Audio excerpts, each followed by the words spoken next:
Hello dear students, electrochemistry की आज की क्लास में हम ओस्टवाल्ड डिल्यूशन लॉ, ओस्टवाल्ड का तनुता का नियम पढ़ेंगे।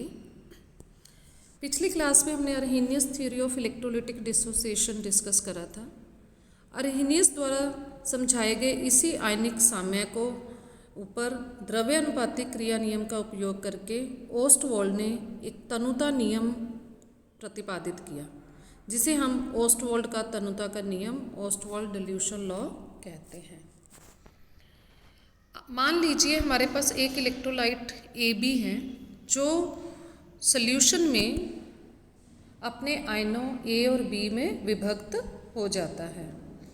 अब इस AB की सांद्रता यदि C मोल प्रति लीटर हो तो प्रारंभिक अवस्था में A और B आयनों की सांद्रता 0 होगी और कुछ समय बाद जब साम्य स्थापित हो जाएगा तो साम्य अवस्था पर ये सांद्रताएं होंगी। AB की सांद्रता होगी C1 माइनस अल्फ़ा, A और B की सांद्रता होगी C अल्फ़ा। अब इस साम्य के ऊपर जब हम द्रव्य अनुपाती क्रिया नियम लगाते हैं तो हमें पता है कि साम्य स्थिरांक K जो है वो होगा A आयनों की सांद्रता और B आयनों की सांद्रता का प्रोडक्ट गुणनफल डिवाइडेड बाय AB की मोलर सांद्रता। सांद्रताओं के मान जब हम पुट करते हैं तो हमारे पास K का मान आ जाता है C into alpha square upon 1 minus alpha. इसी को हम ओस्टवाल्ड तनुता सूत्र, ओस्टवाल्ड का डिल्यूशन लॉ कहते हैं। अब क्योंकि वीक इलेक्ट्रोलाइट्स के लिए हमने पढ़ा है कि अल्फ़ा का मान 1 से काफ़ी कम होता है सामान्य परिस्थितियों में। स्ट्रॉन्ग इलेक्ट्रोलाइट्स के लिए अल्फ़ा का मान लगभग हर कंसंट्रेशन पे 1 होता है, जबकि वीक इलेक्ट्रोलाइट्स के लिए अल्फ़ा का मान जो है वो 1 से काफ़ी कम होता है।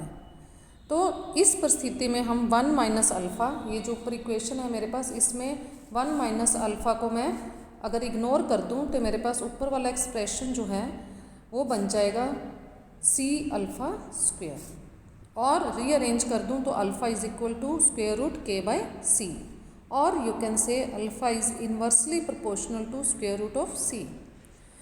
मीन्स निश्चित ताप पर विद्युत अपघट्य के वियोजन की मात्रा उसके विलयन की सांद्रता के वर्गमूल के व्युत्क्रमण अनुपाती होती है, और सांद्रता हमें पता है C जो है that is equal to V by V। मोलर सांद्रता है नंबर ऑफ मोल्स पर लीटर। तो अगर मैं इस C की जगह यहाँ पे V पुट करूँगी तो मेरे पास आ जाएगा alpha is proportional to square root of V। Alpha is proportional to square root of V means विद्युत अपघट्य के वियोजन की मात्रा आयतन के वर्गमूल के समान अनुपाती और अनुक्रम अनुपाती होती है। तो ये हमने वीक इलेक्ट्रोलाइट्स के लिए ओस्टवाल्ड डिल्यूशन लॉ को अप्रॉक्सीमेट कर दिया, जिससे मेरे पास ये एक्सप्रेशंस आ गए। अब इन दोनों एक्सप्रेशंस की हेल्प से मैं, अगर मुझे अल्फ़ा का मान ज्ञात है तो मैं यहाँ पे कैप K, जिसे हम डिसोसिएशन कांस्टेंट यहाँ पे नाम दे रहे हैं, वो ज्ञात कर सकते हैं। और उसका उल्टा, अगर मुझे डिसोसिएशन कांस्टेंट का मान पता है तो मैं अल्फ़ा यानी डिग्री ऑफ डिसोसिएशन का मान ज्ञात कर सकती हूँ। तो इस तरह ओस्टवाल्ड डिल्यूशन लॉ के मेरे पास मेन 2 यूजेस आ गए। पहला आ गया कैलकुलेशन ऑफ डिसोसिएशन कांस्टेंट, वियोजन स्थिरांक K की गणना। यदि मुझे अल्फ़ा पता है, कंसंट्रेशन पता है, तो मैं K is equal to C alpha square से डिसोसिएशन कांस्टेंट का मान ज्ञात कर सकती हूँ।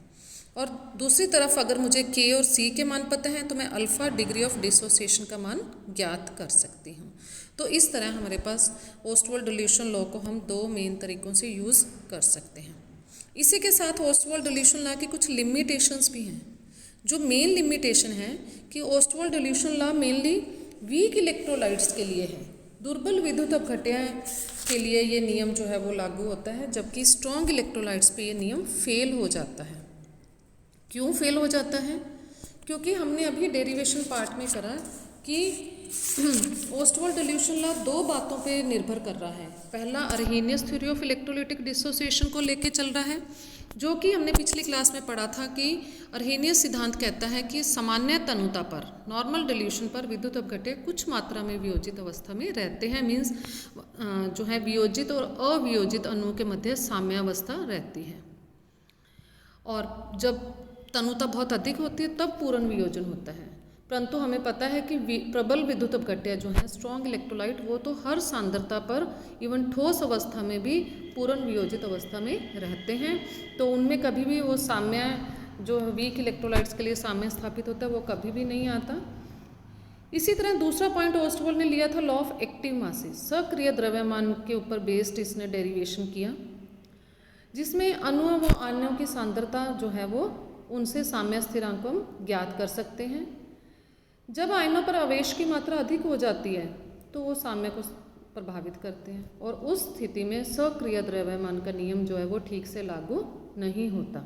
तो क्योंकि स्ट्रॉन्ग इलेक्ट्रोलाइट्स में हर कंसंट्रेशन पे आयनों की सफिशेंट मात्रा होती है, तो जिसके कारण जो है वो लॉ ऑफ एक्टिव मासेस भी पूर्ण रूप से लागू नहीं होता। और इसके अतिरिक्त आयनों का जल योजन भी होता है।